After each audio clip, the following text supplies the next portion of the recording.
New Thought Media Network.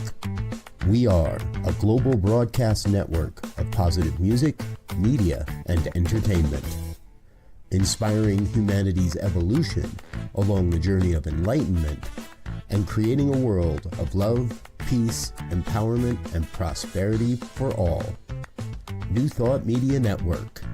Positively inspiring.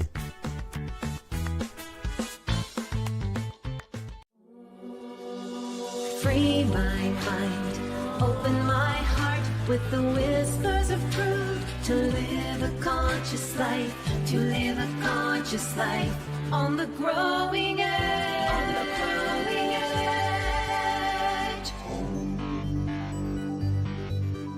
edge. And now, here's Allie. Hello and welcome to Growing Edge Live. I'm Allie Benjamin, and it is my great joy to be here on this podcast. We get together every Monday morning at 10 a.m. Mountain Time, and typically I have conversations with soul-centered individuals that are channeling their time, their talent, their energy, their resources, their love into doing good work in the world. And today we're doing something a little bit different. So we'll see how it goes. Today I have my really, really dear friend, Michael Gott, with me. And Michael is there he is, singer, songwriter. He's the senior minister at Unity of Houston and a great New Thought leader, but even more predominant to me, he's my friend and has been for, I was thinking about it this morning. I think we first met 14 years ago. That seems right. Yeah, in Big Sky, Montana, of all places, at the Big Sky Retreat. Yeah, that was, I think you were one of the first people that I met there that I just thought, ooh, I want to know this woman more. I just made that happen, or we made that happen. We did make that happen. And for a few years, we would be attending. Well, you would always be playing. Were you always? I was brought in to be the music director. For yeah. Yeah. And then over a period of time, then we both joined the board of directors there and worked together for several years. And that was an adventure too. We've really seen each other in a few different spaces in that light of ministry, of retreats, and building our personal friendship. You've really meant so much to me and have been there for me during some of the low points in my life, some great losses, and your constant steady love and support and guidance has meant the world to me, Michael. Thank you. I'm honored to walk this path with you. Yeah, that board experience was, we were just talking about it earlier today. I don't miss that. I miss the people and I miss the beautiful setting in Big Sky, Montana. But the benefit to doing the board thing was I got to see you more, because we would have monthly online meetings, and then we would go away for a planning retreat every year. So I got to spend more time with you and a couple of my other friends from that time too. Yeah. Exactly. Yeah, good memories. But like you, I'm glad not to be on the board of directors. Well, I'm on one board. I don't miss that sort of administrative leadership role as much. I mean, there's a part of me that will always want to be helpful and serve. But it's been good to sort of, I think since COVID, stepping back and being more with myself and my family and my people in my area, and finding out what I really want to invest my time and my energy in. And during that time, since COVID in 2020, is when I started exploring the Enneagram. And that's something that we're going to talk about today, because I think both of us have found a great tool and guide and in the Enneagram. So let's talk about our Enneagram, how we first got into it, what was your first experience with the Enneagram? And did you warm up to it right away, or was it? No, I didn't. My first introduction, I knew about it. I'd seen books at my spiritual community in Dallas in a bookstore. They had a couple of books on it. It had that strange geometrical diagram on it. Didn't know quite what it was. It looked a little weird. And then 20 years ago, about that, I was in ministerial school, so probably 2006, for a class on spiritual counseling. The person who taught it was a wonderful Episcopal priest who was a therapist, and she had us do the Enneagram assessment, and I didn't love it. I didn't like my number, and it turns out I didn't test as the type that I'm pretty sure I am today.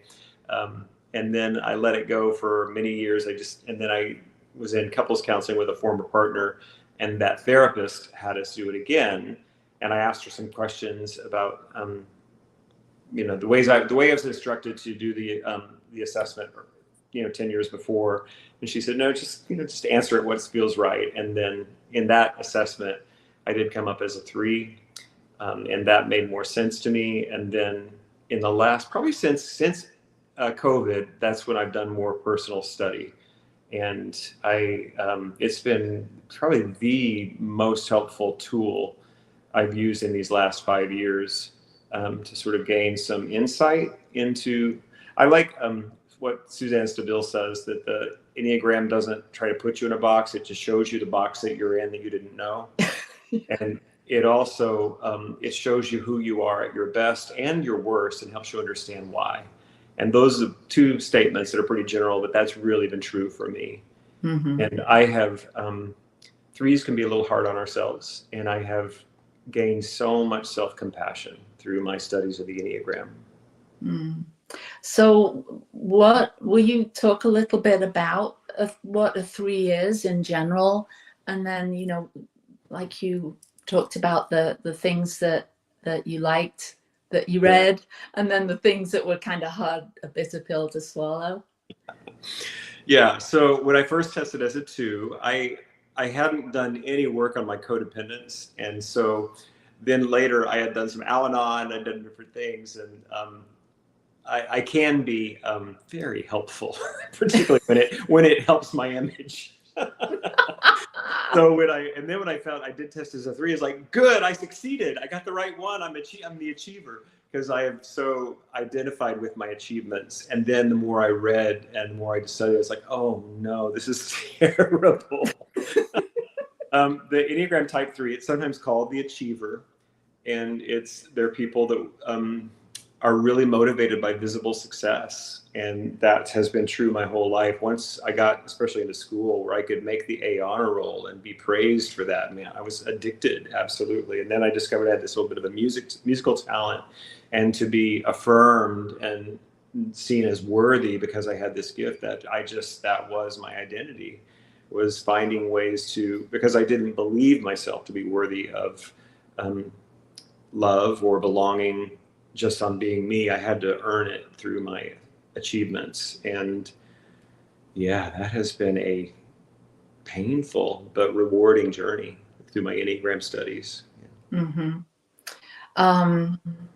So what, I know that some of the shadow sides of, and there are for all of the types, but for 3s in particular, there's a real kind of dislike of failure. Oh, because it's not I failed, it's I'm a failure. That's what it feels like. Yeah.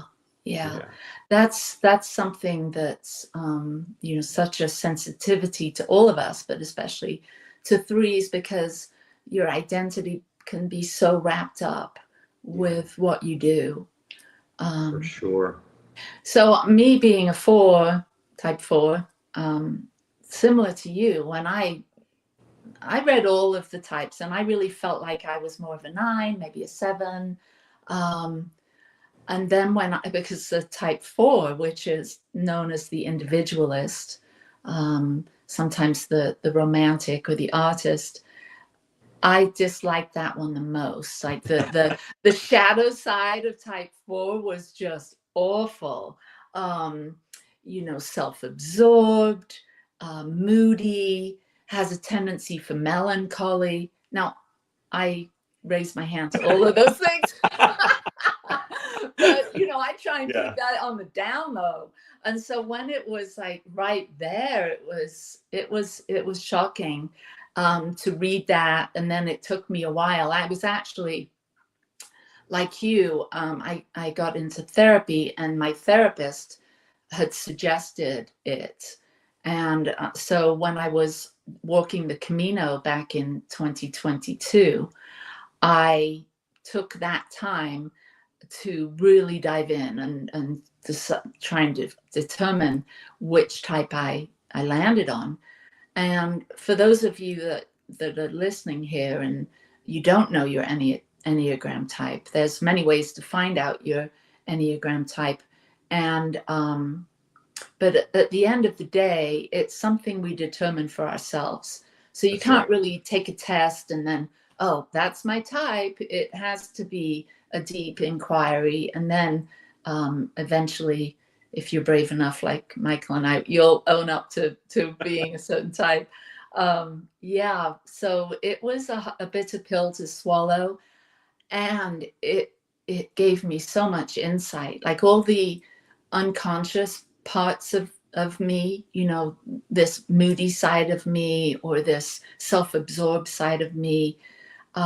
It gave me some permission to kind of have a gentle look at that, because it was kind of suppressed. And it's been a great healing tool. Like you said, it's probably been the most powerful and insightful tool for me to be more self-compassionate. I feel like I'm a better mother and a better partner, and a better friend because of it. And it's not only knowing our own type. I think when someone dives into looking at the Enneagram, I think you have to be ready for that, because it is such you can have a quick peek and scratch the surface with it, but if you're ready to do a deeper dive, it's a huge treasure trove of information, and rich, very rich. And so the type 4s aren't all negative like I've spun it to be, but type 4s would have a tendency to spin it that way, I'm sure. We can be highly creative individuals that love to go deep and have a tremendous capacity for empathy and a real longing to belong and to find our place and to understand ourselves. And so seeing that and knowing that about myself, I can look back to my past and say, oh, all of that makes complete sense now.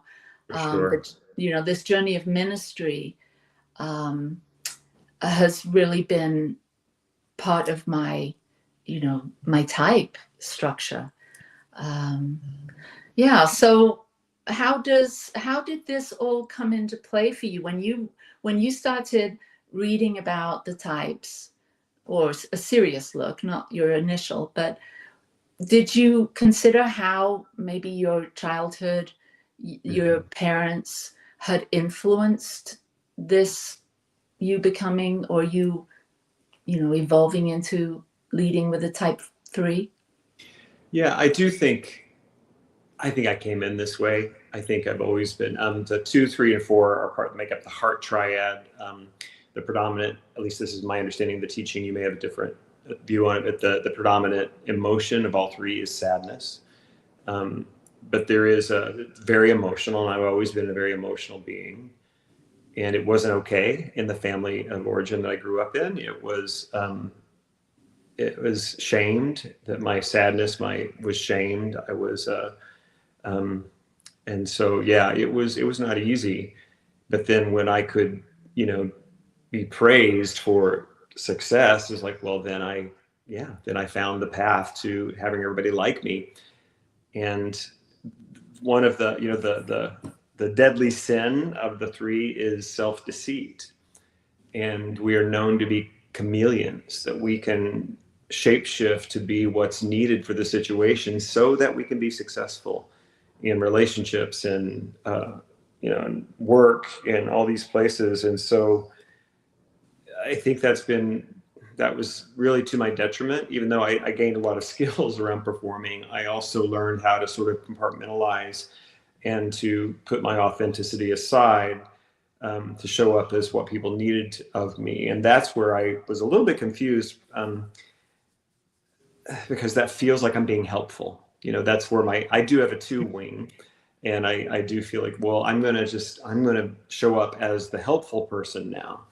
But it was really so that I would be seen as the helpful person. The motivation between the two and the three are very different. And I can look back like you. I can see all of it, good, bad, and indifferent in my life. And I can see that I probably came in this way. I have two brothers. I'm the middle. And we had the same parents, but we didn't, because we were very different people. And so our relationship with our parents was different. And my mom, I don't know what her type is, but she could be maybe an 8, but there's quite a bit of anger and judgment and one way to do things. The old saying, if mama ain't happy, ain't nobody happy. And so my brothers they weren't as, I'm going to use the word loosely, traumatized by her rage episodes as I was. And I love my mom. I still have her. I'm grateful.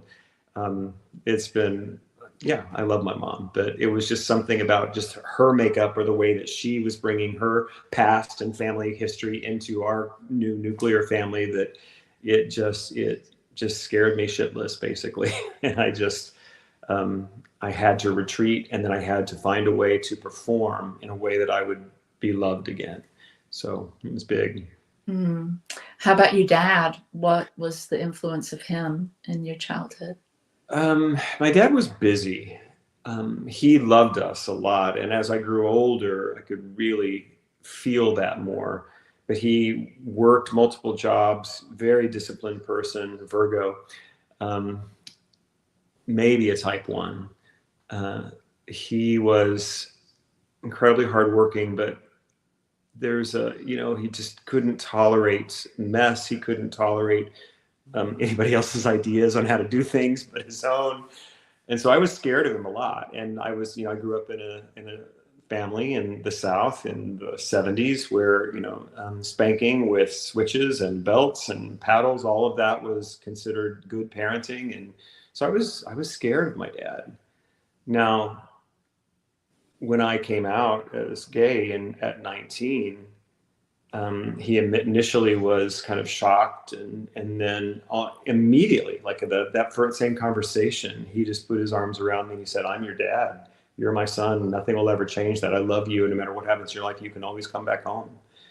And he was as good as his word. He died 9 years ago, and he became my champion. He became the only other Democrat in my Southern family. He was always that, but he was my person. And my mom and we do have a good relationship. I'm writing a memoir. I didn't plan on writing a memoir, but that's what's happening. And it was more difficult to write about my relationship with my mom, and it's good. And we have found a way to bridge between her fundamentalist evangelical theology and my new thought theology, to find that we both love God and we both have deep spiritual lives, and we can find places I have to do more of the bridging there because I've lived in both of those worlds. But it's been, so that's my dad, that's my mom. Interesting. Yeah, I love what you said about you were always who you were, and you had 2 brothers, and even growing up in that same household, you are radically different. And I feel the same way. I know that there was always this little 4 essence to me. And then coming into a family, unlike you, I think I have an 8 and a 1. I don't know. My parents didn't do an Enneagram test or anything like that, but just in sitting very mindfully and pondering who I think what type they may lead with. I think my dad was an 8, and I think my mother's 1. So flip-flop to you. And I think being in that heart triad, in the heart center, where we are very concerned not only with our own image, but with maintaining connection with the important people in our lives, is like, paramount to us. Yes. And also when that fails, or when we don't seem to be able to make those or sustain those connections, a lot of shame can arise and sadness around that. And so I think when you have parents that aren't of you in that heart center, and it's not to say that the types in the other centers don't have a heart. I mean, we all have a heart, we all have feelings. Yeah. But when you're 2, 3, or 4 in that heart triad, that's the first lens you're looking through. Your first consideration is that. And so, growing up with 2 body types, my parents, both athletes, both very, concerned with their own physical energy and what they're doing, and very, very, very little tolerance for anything emotional. Yeah. And that was me. I came in as a bundle of emotions. And so really looking to them to gain that sense of who am I? And when you have parents that aren't there emotionally for you, I mean, my parents were both there for me. I had clothes and I had a lovely home, and but not a lot of conversation, not a lot of interest in how I felt or how I thought. And so, when a heart type, someone that's sensitive, has parents that aren't as sensitive, it can be a very abrasive feeling. It can, for me, I felt very unsafe. I didn't feel I could trust, my parents. And not that, every 4 would think this way, but my parents, had a messy divorce and then separated. My mother moved to this country. I stayed in England until I was 14. So there was always a strained connection with both of them because of my, them kind of throwing me back and forth between each other. So I think that, whilst we come in with a certain soul essence, it's also things affect us based on the family we're in, based on probably the birth order, who our siblings were, and the culture we grew up in. Growing up in England, it's, you're not supposed to be emotional. So, you're supposed to be seen and not heard, and keep those things under wraps. And so there's another layer of the Enneagram, and it's to do with our instincts. And there are 3 instincts to do with the Enneagram. There's a self-preservation instinct, a social instinct, and a sexual or a one-to-one instinct. And so I'm interested in, how does that impact and affect types? Because all types, whether you're a 1 through 9, you fall into one of these buckets of, are you a self-preservation or a sexual or a social? So what do you know about you and your instinct? Yeah, I'm a sexual one-to-one type. I thought that was true as soon as I found out about the subtypes. And actually I had some other friends who are more, they were more fluent in Enneagram language than I was. And they agreed that that's what they thought I probably was. I need one-on-one connection. I'm leading a community. We have, hundreds of people in our community. There's a lot of admin. There's a lot of big things and meetings and committees, but I really need one-on-one connection. And so I've learned, I have several staff ministers that work with me. I need a one-on-one with them every month. I do one-on-ones with my other, leads in the departments. And when people need one-on-ones with me, I always make that a priority because that feeds me.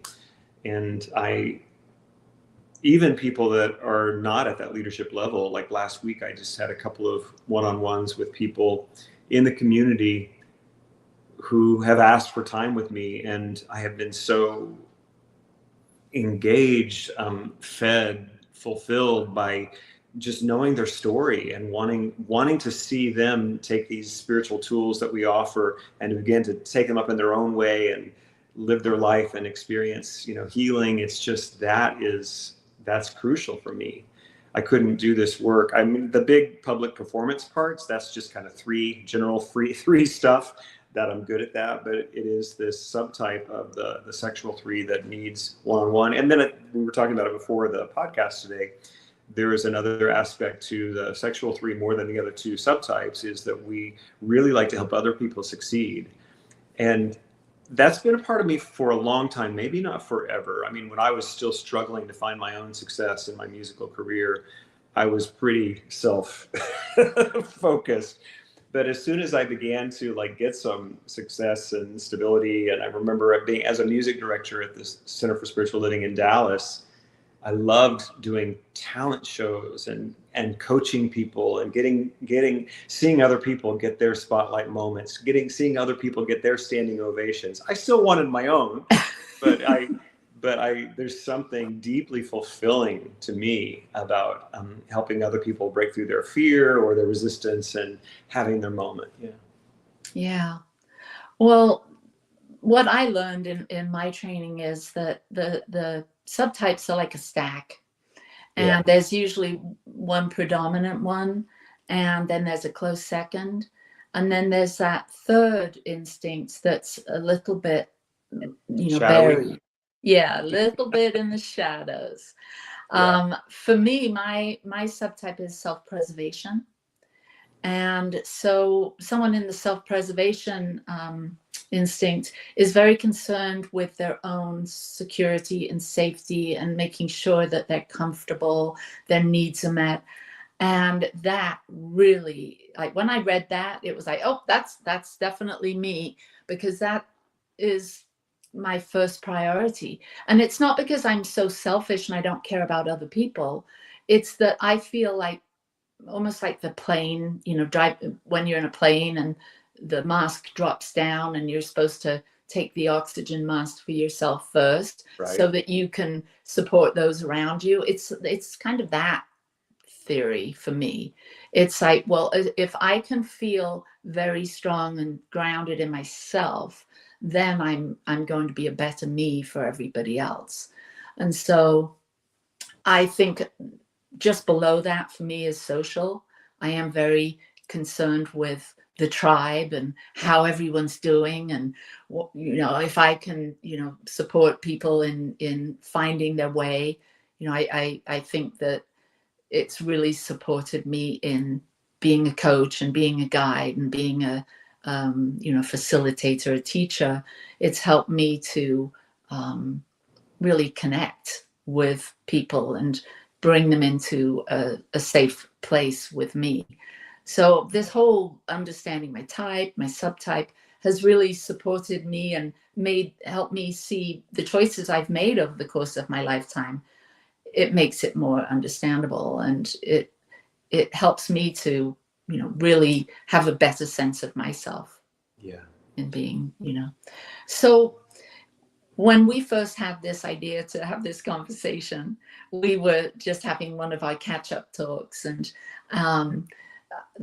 I think you said something about how our ego structure sometimes hijacks us or overtakes us, and when we get trapped in that kind of more smaller sense of self. So how has that been for you in your, give us an example, maybe even within your personal life or life at work. Have you noticed, or as you think about it right now, have there been times where this sort of overtakes you and then you like, whoa, what happened here? Yeah, there's a big one. I became the successor to Howard Caesar as the senior minister at Unity of Houston in 2017. I had been here 6 years previous as a associate minister, fully, engaged in the community. And Howard is a wonderful, wonderful minister, and he had served in that role for 34 years. And at some point in there, we were probably the largest New Thought church, or one of the top 3 or 4.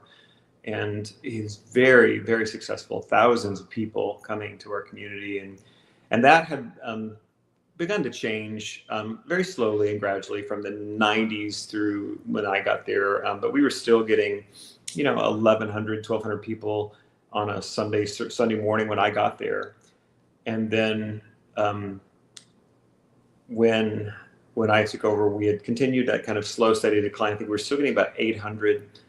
And the first 3 months I was senior minister, there was an increase in attendance, and my ego was so happy. It's like, this is going to be great. This is going to be so good. And I think what happened now is I would kind of understand sort of church growth and church trends. It was just some looky-loos, people that maybe thought Howard wasn't the greatest. They would have come check out the new guy. And at the end of those 3 months, there was a pretty significant fall off. And then that was in 2017, 2018. And then March 2020, when COVID hit, at that point, we were still getting about 600 people on a Sunday morning average. Of course, Easter and other big holidays, or other big days, we'd have a lot more. And, in the summer might be less, but it was like average of over 600 people. And then we went to nothing. And then that was really hard because I'm, motivated by visible success. And now I thought this, and it also, I should say that Unity of Houston is 106 years old. And so this just flagship, iconic ministry, I thought it's going to die under my leadership. That was the fear. I was in complete survival panic, and I was trying everything I could. I was so stressed during those years. And then as we began to reopen, it became pretty clear pretty quickly that people were not going to come back in the same numbers. And during those first 2 years of being open, and I knew this by talking to colleagues and by just reading, what's going on in the church world and all across or just the religious world across all denominations and faiths. This was happening. There was a trend away from active participation in religious life, and I still thought it was all my fault. Mm. And I knew it wasn't. I would try and talk myself out of that, but it was so painful. And that process of, as a 3, visible success is it's my goal. It's where I get my worth and value. And here we're in this 1,200 seat sanctuary. In the early days, we might have 100 people there. And some days we might have 80, and it was so difficult. When we walk from backstage we enter the sanctuary at the beginning of every service from the back, there's a hallway, we call it the tunnel. And so you immediately turn this corner, and then you just see this, at least we have a balcony, and we have the bottom floor. And the bottom floor, you see all the chairs, and I would just see this sea of empty chairs, and my heart would just sink, and I would just be filled with dread and shame. And I would, I'm a 3, I know how to set that aside and get the job done, I know how to perform. And so I would, would do the thing, but it happened that way for a couple of years, I think. And then in 2023, we'd had some changes in our staff with, because there was also some budget pressure. And then as people were retiring or leaving, we weren't replacing them. So we were trying to keep things going that way. And then the 2 people that were the other part of my executive team, it was our controller and the senior associate minister, they both left, one for a different opportunity so she could better support her family, and the other retired. And I'm trying to navigate everything and manage, do the sort of the operations director and executive director functions, as well as be the spiritual leader of this organization. I was just drowning. And at one point I had a heart-to-heart with the board of directors and just said, I can't do this. I know our budget doesn't really support hiring either an executive director or an operations director, but I can't do it. And if you need to go, if I need to step aside so you guys can go find someone who can really run the business of this and do the community leadership, then I will do that. And there was one board member who I thought she might take me up on that because she's a very savvy businesswoman and very bottom line oriented. She was our treasurer. And it was kind of silent when I'd like drop that bomb. And then she said, "You're not going anywhere, Michael Gott. We're going to get you what you need. You're our leader." And then it began to change. And then we found the way to get me some help on the operations side of things. And it took me a while to kind of look back over those couple of years and see that this was deeply healing, but also deeply painful because I wasn't visibly succeeding. Now I absolutely know today that I have been the right leader for this community in these 8 years that I have been the leader.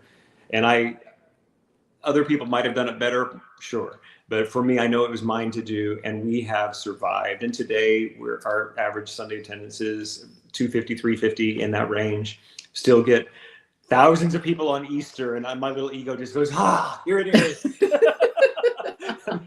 Hundreds in the sanctuary, but then we have the big Easter egg hunt, so thousands. I can legitimately say thousands of people on our campus. It's just, but anyway, there came a point in that healing when I feel like I need to come up with a better metaphor, but I say it was like my ego was put through the meat grinder for 2 years. And that attachment to visible success in terms of the numbers of people that are attending, it just wasn't gonna, if that's where I needed it to change for me to be okay, I was not gonna be okay. So I had to change. Mm-hmm.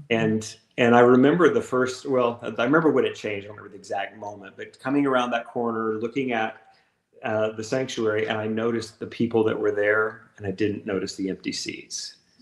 And then the energy just started coming back. And last year we did have we can say we're growing. We had 7% in-person attendance increase year over year, or something like that, 7 or 10.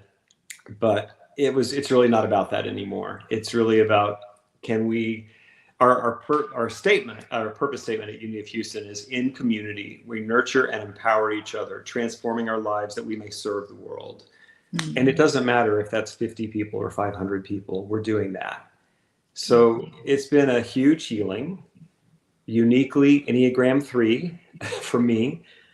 And I'm sober and I have been for a long, long time. And I've been saying this now for a couple of years, and it feels true that experience was the hardest thing I've ever done, including more than getting sober. Beautiful.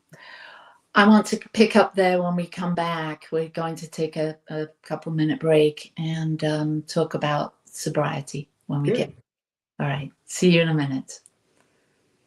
Please help us say thank you to our organizational sponsors, including the Hefferland Foundation, Affiliated New Thought Network, International New Thought Alliance, Science of Mind Archives and Library Foundation, Center for Spiritual Living Denver, Center for Spiritual Living Midtown, New Thought Philadelphia, Planned Happiness Institute, Summit Center for Spiritual Living, One Heart Retreats, Center for Spiritual Living on the Lake, Unity Kitchener, Unity Spiritual Center Ottawa, Om Center for Spiritual Living, Satya Center, Begin Within Ministries, Center for Spiritual Living North Jersey, Unity of Savannah, and the Center for Spiritual Living Seattle,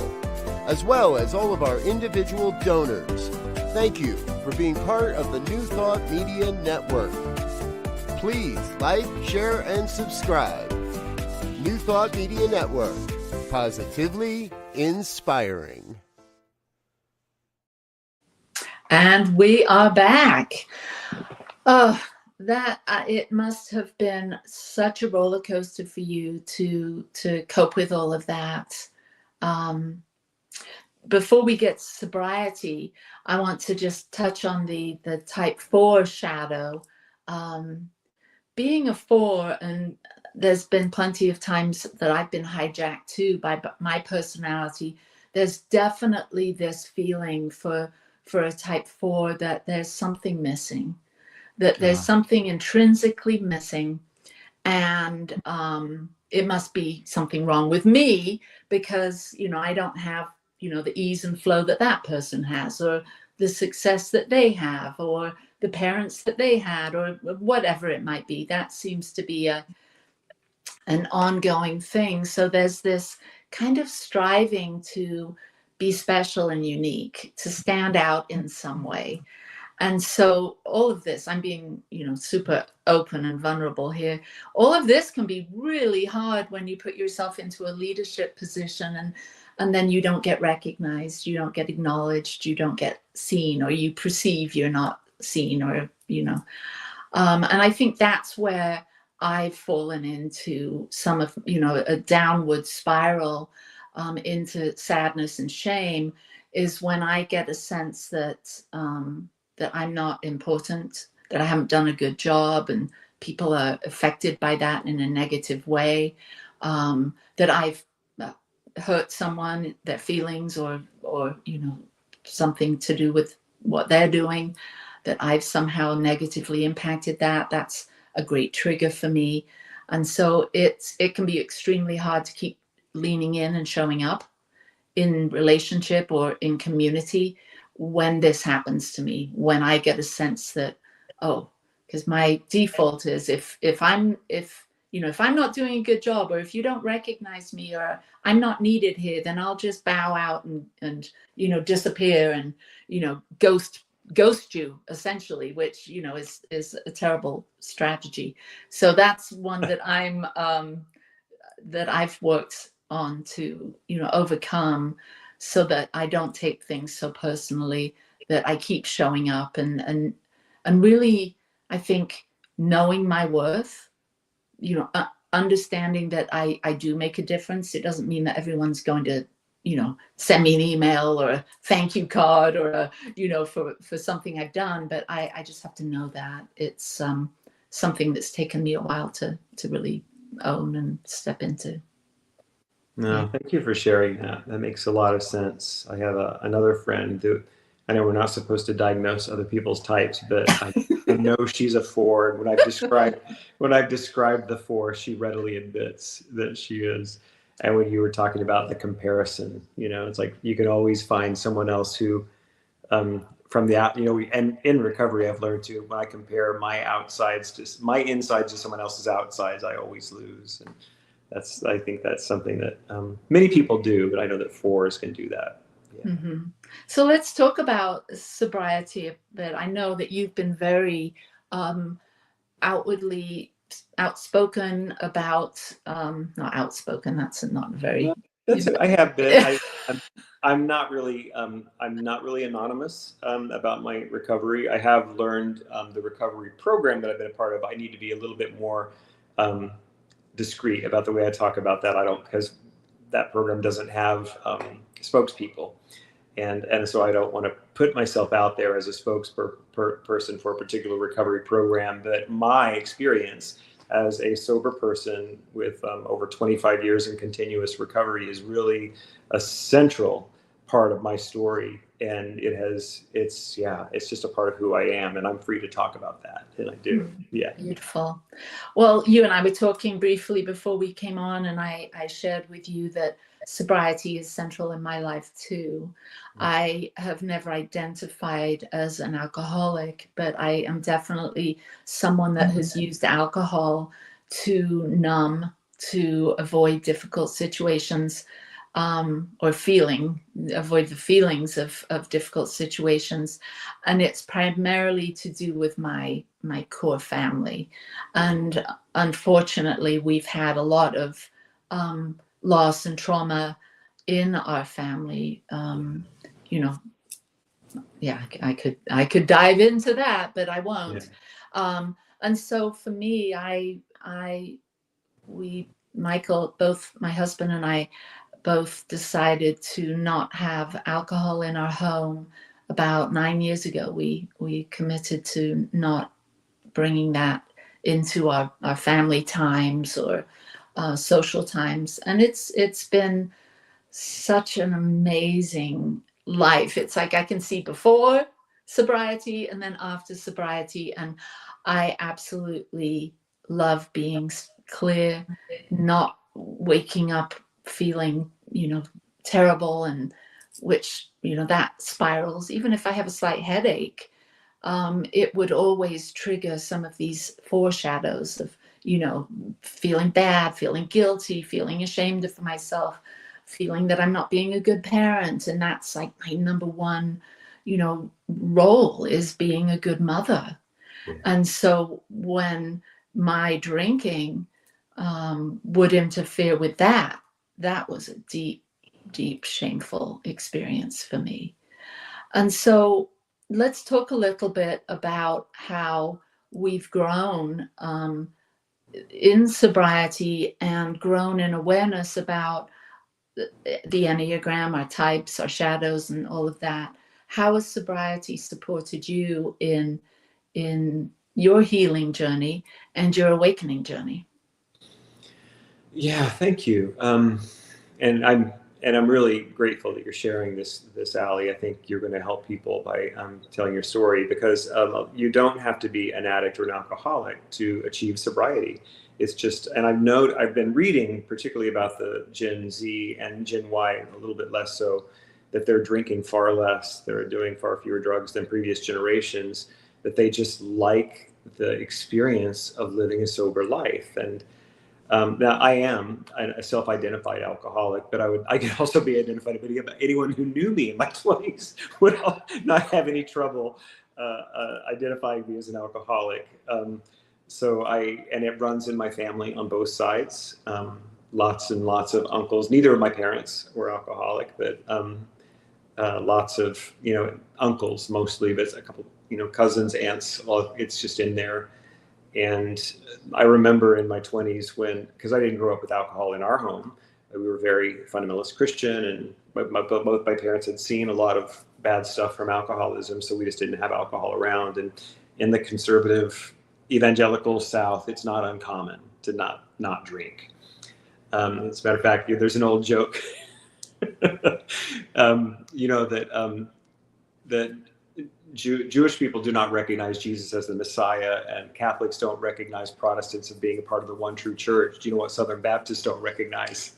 No. Each other in the liquor store. It's a classic. So anyway, but when I began, I went to college at a very conservative evangelical university, but then I developed this group of friends who I am still super close with today. We've been friends now for 40 years. I'm going to see them next month. We always get together every year. And there are 5 of us, and we drank.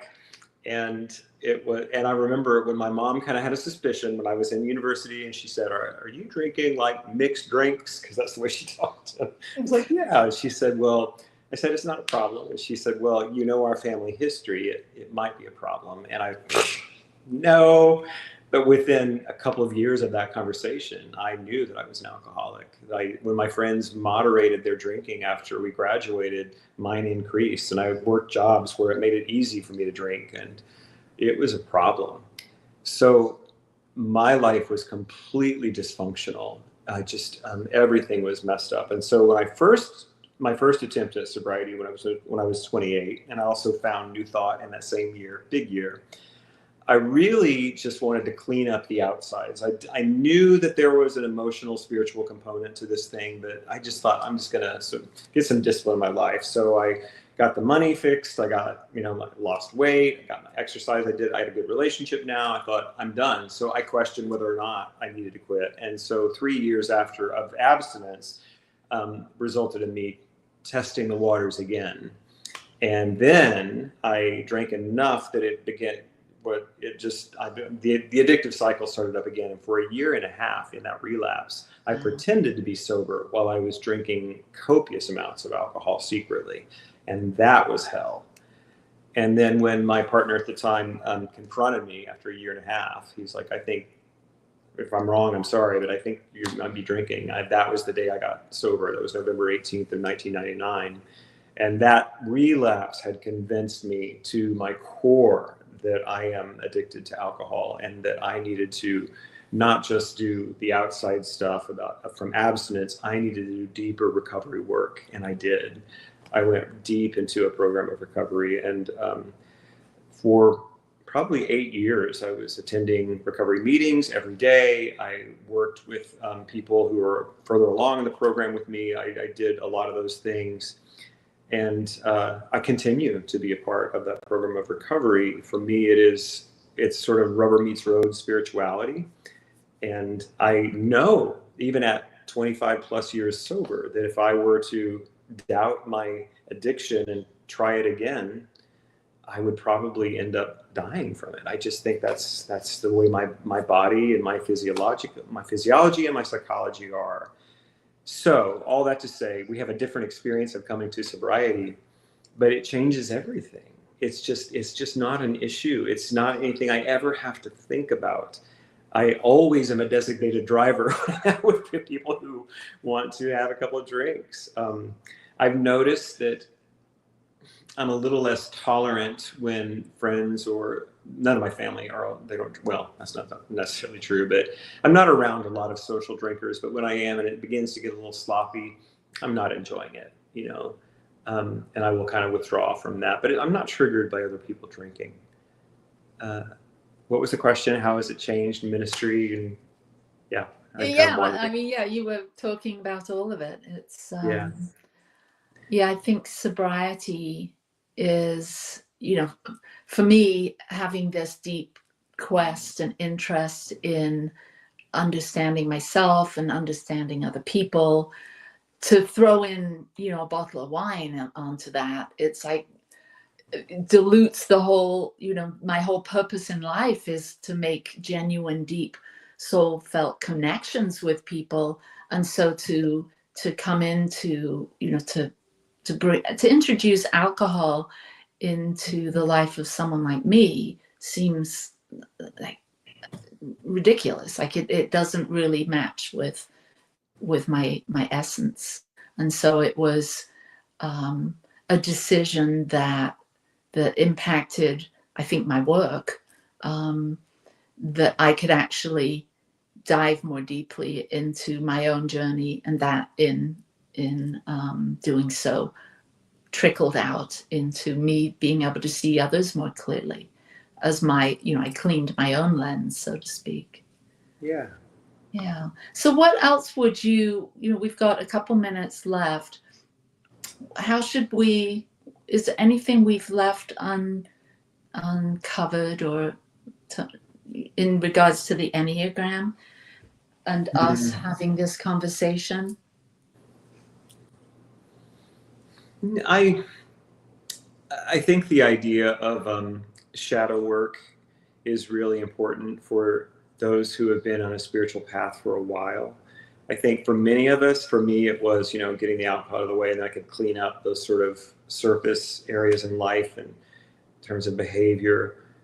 I've also been on a therapeutic journey since I was 19. So 40 years. I started in therapy when I was 19 and just got a new therapist in the last 2 months.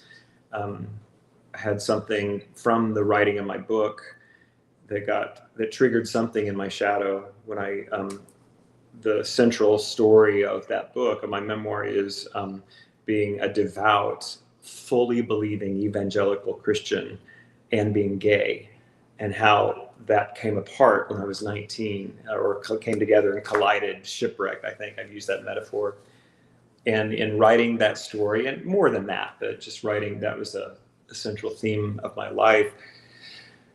It triggered some old pain, and I found myself deeply troubled. And I was talking about it to a friend, and she said, "This sounds like something that maybe a Jungian might be able to really help you find some meaning." So I knew someone. I reached out, and I've had, I think, 3 sessions. I have my 4th one tomorrow, and it really is fruitful. So the Enneagram is so helpful because it kind of points where things might be in shadow for me. And that self-deceit piece, that I can fool myself into thinking that I'm fine when I'm not fine. And Yeah. Is that sort of what we're talking about? Yeah. Being honest with yourself and seeing yourself clearly. I think that is the path for the three, is to really to dive into, who am I really, what do I really value in my world, and is what I'm doing, does it really show up on the outside as my life? Is it in alignment in that way? I love talking to you. I love you talking bring to up you. so many things that I could just spiral off into to all of the things that you just brought up, and now I'm like, what was I going to say? What was I going to say? It will come to me, and it's not. So I may have derailed you by going into the shadow. Oh, I know what I was going to say about your book, your memoir. This is just so. I'm really excited. Not excited. I'm looking forward to reading it, and I think that the theme of where your fundamentalist, Christian, upbringing, and you being that young man, and then coming out, and how all of that intersected is something that you turn on the news today. Not that I try not to turn on the news, but there's so many people struggling that with the current atmosphere, the political atmosphere, things that are going on throughout our social media and how we connect as people across the world. There's a lot of people that are really scared, that are really feeling unseen or not valued, or so I think this kind of book, your memoir, will be something that will help a lot of people. So we're just at the end here. Is what could you say to those people out there that are dealing with these issues? Yeah, find someone to talk to. It may not have to be a therapist or a sponsor or a minister, but don't carry it in. Our shame just keeps us so small and so trapped in it. Just, Brene Brown says that shame loses its power when we tell our story.